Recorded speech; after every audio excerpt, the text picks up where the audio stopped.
This time on Engine Masters, we're making 1,500 horsepower with a big boost and a stock short block.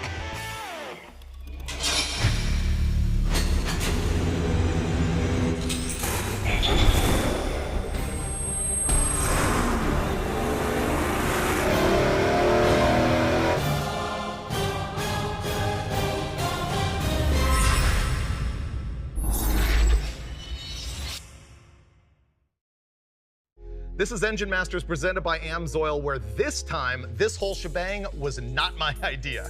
We've got special guest here, Richard Holdner, who's like the king of the Big Bang, making huge power on stock LS short blocks, and that dates back to, I think, 2011, right? Yeah, it goes all the way back to 2011, that first story for Hot Rod Magazine, that little 4.8 that we thought was a 5.3, turned the boost all the way up on the stock short block. And it made what?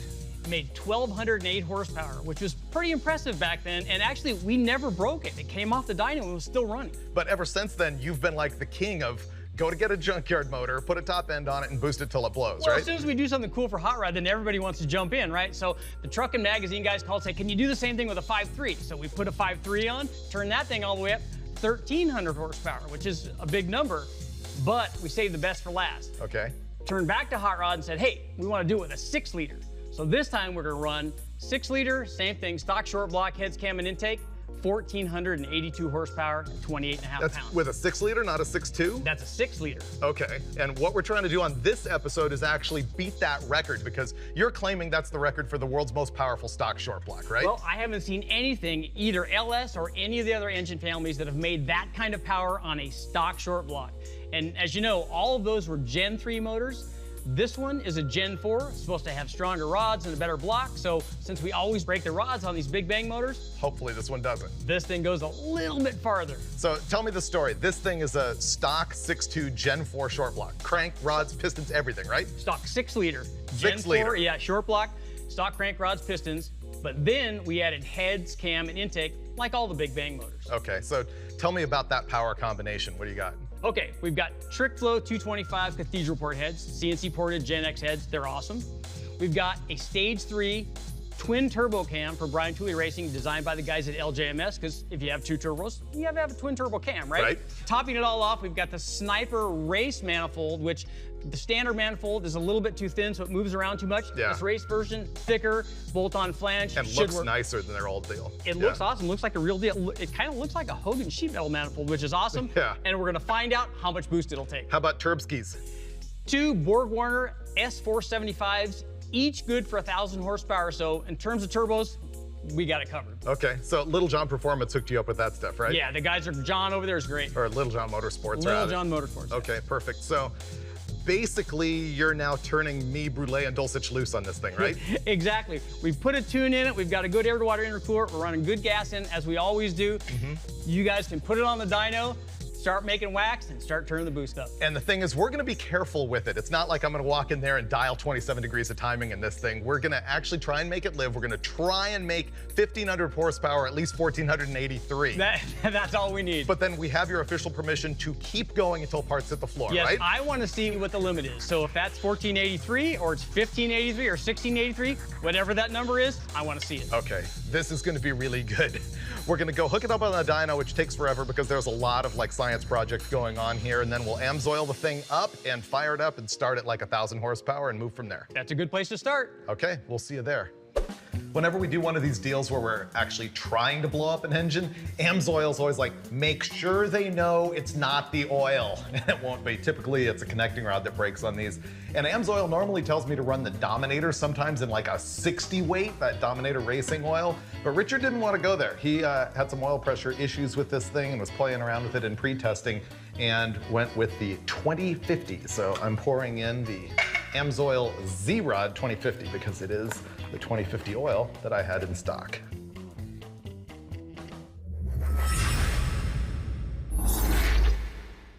Well, you guys know the deal, right? It's not our engine, so go hog wild. I feel like you guys decided to go run over somebody's dog and designated me the driver. Oh no, for some reason when we put nitrous on the 305, I felt like I was shooting a puppy. This, I don't care.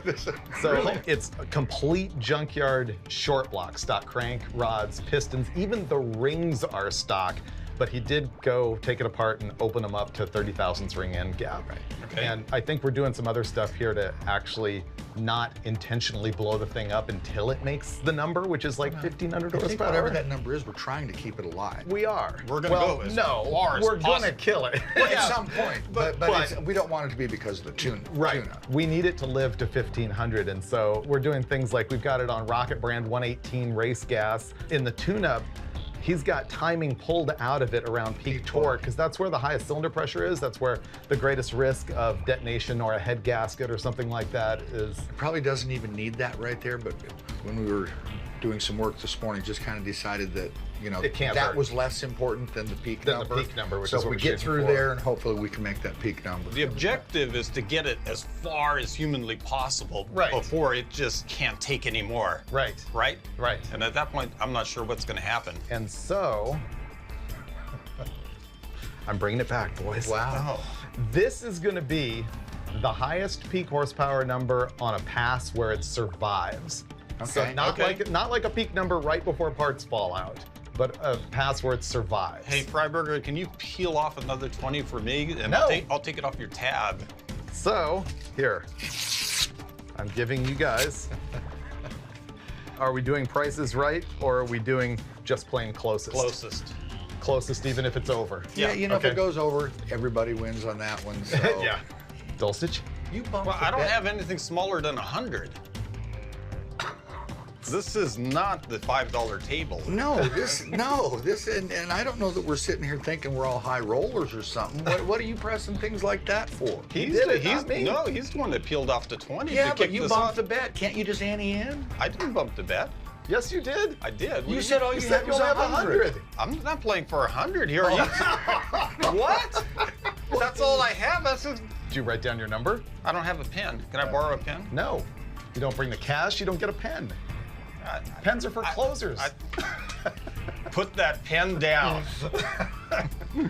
All right, baseline pass. We're gonna fire it up, hopefully make about 1,100 horsepower, and then we'll be inching it up, probably 2 PSI at a time, making more and more boost for more and more power. And I'd like to actually learn something here. So I would like to keep track of like boost back pressure in the exhaust on Yep, the turbo. back pressure in the exhaust. We've obviously got boost pressure, air-fuel ratio. I mean, we've got probably a bit more data than normal.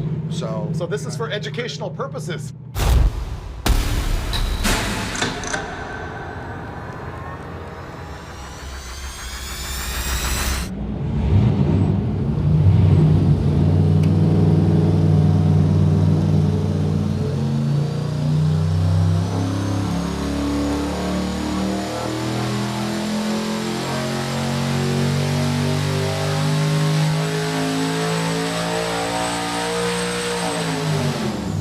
Boom, 1,150 horsepower right off the bat. That looked pretty effortless. I know. Turbos are good.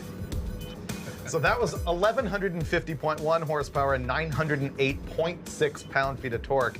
What was the maximum boost on that run? 16 pounds of boost at peak right there, right at the very, very top. The thing is still climbing in power at 7,000 RPM. We're just sort of shutting it off that point because RPM is a danger. If we get to the point where it's making like 1,475 horsepower, you can bet we'll run more RPM. But for now, 7,000. 16 pounds of boost is nothing. We got a long way to go. Uh-huh. It'll be really interesting to watch how the boost affects the power. Like right now, we add 2 pounds, it might make 100 horsepower or 50. Right. Later on, you add 2 pounds, it might only make, 75 or 40. It'll come down a little bit as the efficiency drops. They call that the law of diminishing returns. Yeah. Yeah. Let's go let Richard look at his baby and see how many turns he wants us to put in it. All right. How much are you gonna go on this step? I think we'll go up like 2 turns and kind of see where that is. That should give us another couple of pounds, and then, each is 30 or 35 horsepower pounds. So. Tell everyone about, wastegates, blow-off valves. All right. Well, we've your got boost stainless controllers. headers feeding a pair of turbos, because if one turbo is good, obviously 2, twice as good. Each turbo is feeding a single intercooler, but it's a dual core, dual pass intercooler. We've got wastegates for each one of the turbos. Right now, they're running on the springs. It's all controlled, and all we got to do is adjust our little bleed valve as we do that. More boost, more fun, more power. Explain, though, how the organized leak is going to increase boost pressure. Okay, well, the way the wastegate works is its supplied boost pressure. That opens the valve up, that allows exhaust to escape out, and that lowers the boost pressure. If we trick some of that flow by putting a metered leak in it, now it thinks, oh, I'm not getting as much boost, so therefore I have to stay closed longer, so then the boost goes up. So as we keep screwing that thing out, we get more and more leak, more and more boost. Well, let's make the screw fall out. Also, we got an intercooler going on here with ice water flowing through it, and we're maintaining the ice at every pull. We're like dumping a new bag in, and you're gonna pull some of this water out so we can chill it down. More ice, less water, more cool, more power. Should we adjust? You can adjust. All right. Step 2, 2.5 more turns. That's it. Go. I don't know what to tell you. Nothing else to add. Nothing else.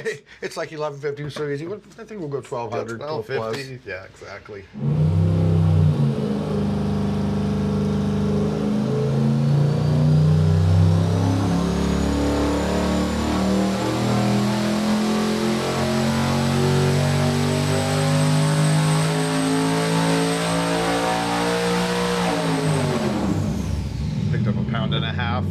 I didn't see the numbers. I was concentrating quite a bit on air fuel. I was too. I was looking at 1200 and a little bit. Yeah. Yeah.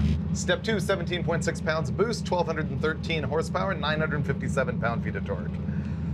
Go give it 2.5 more turns. 1.5 pounds of boost on that last run, picked up 63 horsepower. Now we've added more ice, had our eye on the Holley HP EFI to make sure everything's copacetic. We've got a few more turns in this thing. This is step 3.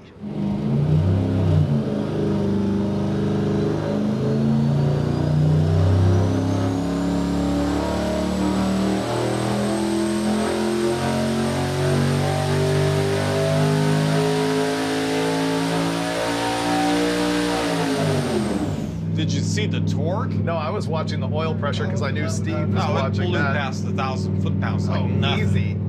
What's our peak boost?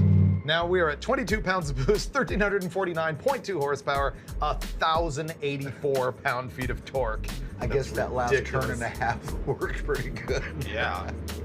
So we picked up 4.4 pounds of boost in order to pick up 136 horsepower. So Well, it's got some legs left, it's isn't still it? tracking pretty nice. Unless it breaks. Well, let's step it up. All right, There's nothing to think about. It's not like, oh, should we throw 3 jets in it? Do you want to retard the much cam? time do you think Different we get? carburetor? It's Yeah, just go turn the screw. Ready? I'll sit here while one of you guys handle it. okay. Relax. I'll Yeah. handle it. How do you like boost now, Dulcich? I'm loving it. Yeah. Yeah. How about you? Can we stop and go put forged pistons and rods in it now? No. Why would you do that? Okay, this is going to be step 4, 1.5 more turns on the boost controller.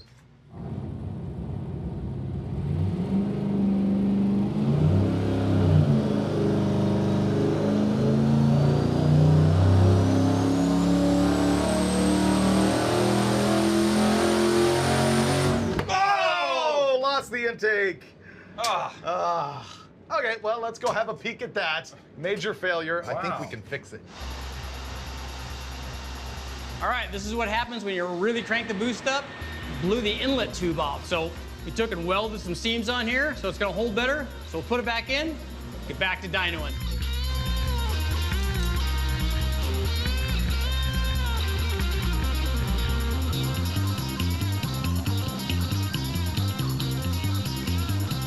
This is going to be test 4.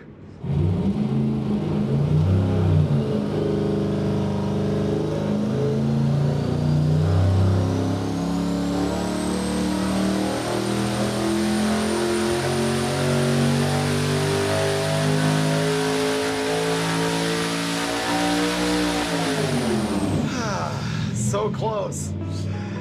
1,432.5 horsepower, 1,196 pound-feet of torque. That's disgusting. Ridiculous. What was the peak boost? 26.6. Wow. We need to literally pick up exactly 50 horsepower to break Richard's record. We need to go up. Well, it's Richard's record anyway. But Well, it's Richard's motor, it's Richard's everything, but you know. I'm thinking, what, about 2.5 pounds of boost would get us there? Last time we picked up 135 horsepower with 4.4 pounds of boost. I don't think it's quite as easy anymore. Yeah, exactly. We're now hitting the point of diminishing returns, although they're not fully diminished by any means, but I'm kind of anxious now because we're on the brink. I know. It's on us to either succeed or fail.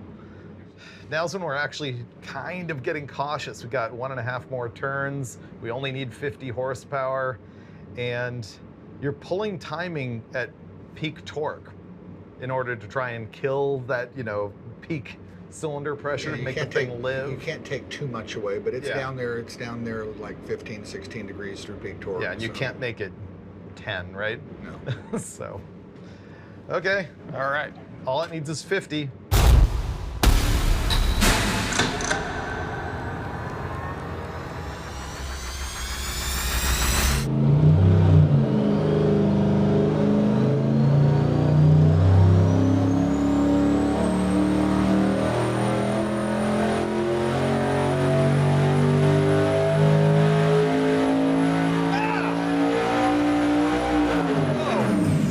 Deep into the 1500s. Sweet. Yeah. That was nice. We just made 1,500 horsepower on a stock junkyard short block with the ring gaps opened up. Wow. So the final answer on run number 5, breaking the law, breaking the record, 29.2 PSI, 1,543.4 horsepower, and 1,255.6 pound-feet Look how torque. sweet that is. And it's actually, looking like it it's just happy. doesn't look like there's any distress. It got better. It's just like, okay. What, you want 16? So 1543, which is enormous, and we planned on going further and actually blowing this thing up, or at least trying to make 1,600 plus, but we've hit a wall. Here's the problem. We're making 29.2 pounds of boost, which means we are out of map sensor. Map sensor, manifold absolute pressure, and what we've got it on is a 3-bar unit, and 1 bar is what you would consider to be 0 PSI. 2 bar is 14.7, and we are now at the limit of our 3-bar sensor, which is essentially 30 pounds. And so it needs that sensor in order to be able to modify both the fuel curve and the ignition timing in order to not blow itself up if we go to higher boost, and we don't want to blow it up that way. If we're gonna blow it up, we wanted to do it with power, not with just a tuning mistake. We're actually a half a pound past the end of the map sensor. Yeah, we are just at the top of officially. it. Done. Who could have seen that coming? 4-bar map sensor for a bone stock short block. Well, the upshot is this thing's still like gonna live. Yeah, it's gonna live, and it made 1,543 horsepower, which these days you're like immune to stuff like that because so many people are making so much power, but that's ludicrous. See, that's like a double win. There is one downside. What? The envelope, please. Oh, I know. I had said that our best pass before it blew up would be 1643. 1620. 1532. Finally, Brule wins. He wins it on a map sensor. On a technicality. A total technicality. Oh man, I feel kind of shafted. We need to have a rematch someday. No, we absolutely do. I mean, it's really, for me, it's a triple win. Why? New record. Not cleaning up Got the the floor. money. Not cleaning up the floor. Right, exactly. Okay, well, we're done with you then. All right. Let's go find Richard and wrap this thing up. See what he thinks. 1543.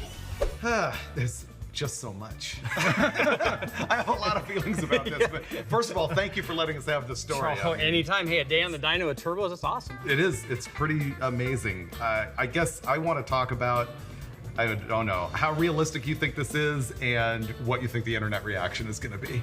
Oh, we know both of those, right? I mean, there's no way it's realistic to put in a car like this because we're trying to. I had this argument with you once, and you were like, "Oh no, guys are doing it everywhere." But I would run this. Yeah, at 1,000 horsepower, I think guys go out and run it all the time at that kind of power level. Yeah. But when we're trying to like get to the breaking point where we're talking about this may last for 1 run or 2 runs, it's just not realistic to go out and try to run it like that. So what point does it really prove, I guess is the question then?